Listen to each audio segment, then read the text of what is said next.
नमस्कार दोस्तों, स्वागत है आपका हमारे इस YouTube channel unit coaching classes में। दोस्तों, आज मैं क्लास 11th के सभी यूपी बोर्ड के विद्यार्थियों को फिजिक्स का पहला चैप्टर भौतिक जगत पढ़ाने जा रहा हूं। तो जी हाँ दोस्तों, आपको पढ़ना है कि भौतिक विज्ञान की आप ये कॉमन चीज़ें हैं दोस्तों, आपको समझना ही काफ़ी है। भौतिक विज्ञान की भाषा गणित है, जबकि गणित की भाषा भौतिक विज्ञान नहीं है। आप पिछले क्लास 9th और 10th में ऐसा देख चुके होंगे कि भौतिक विज्ञान में सभी नियम गणितीय विधि से ही पढ़े जाते हैं, अर्थात गणितीय विधि से ही व्याख्या की जाती है, परंतु गणित में भौतिक विज्ञान की कोई आवश्यकता नहीं होती है। अतः इस प्रकार हम कह सकते हैं कि भौतिक विज्ञान की भाषा गणित है, जबकि गणित की भाषा भौतिक विज्ञान नहीं है। तो दोस्तों, आगे प्राकृतिक बल। तो प्राकृतिक बल किसे कहेंगे, नेचुरल फोर्स किसे कहेंगे?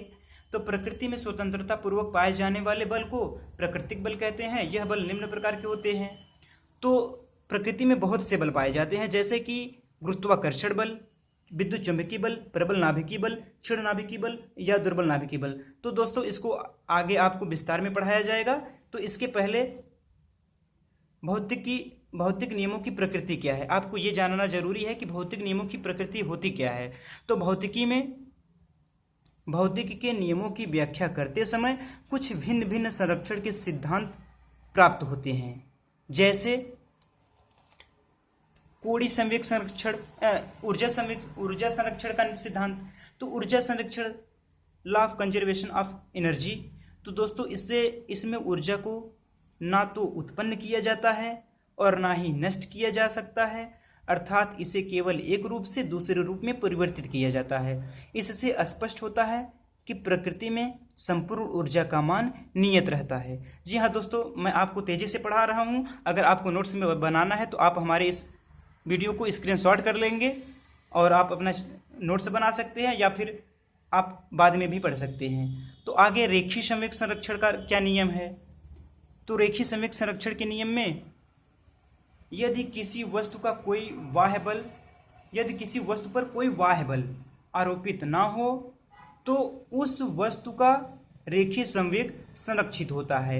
इसे रेखीय संवेग संरक्षण का नियम कहते हैं।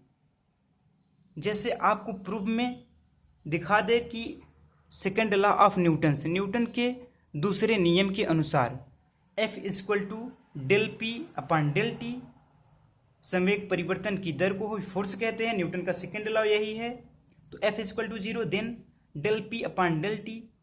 अगर फोर्स 0 हो जाएगा तो del P by del T 0 होगा। तो del P = 0, तो P कांस्टेंट हो गया। तो संवेग संरक्षण का यही नियम होगा दोस्तों। धन्यवाद। अब आगे आपको अगले वीडियो में पढ़ाऊंगा। धन्यवाद दोस्तों।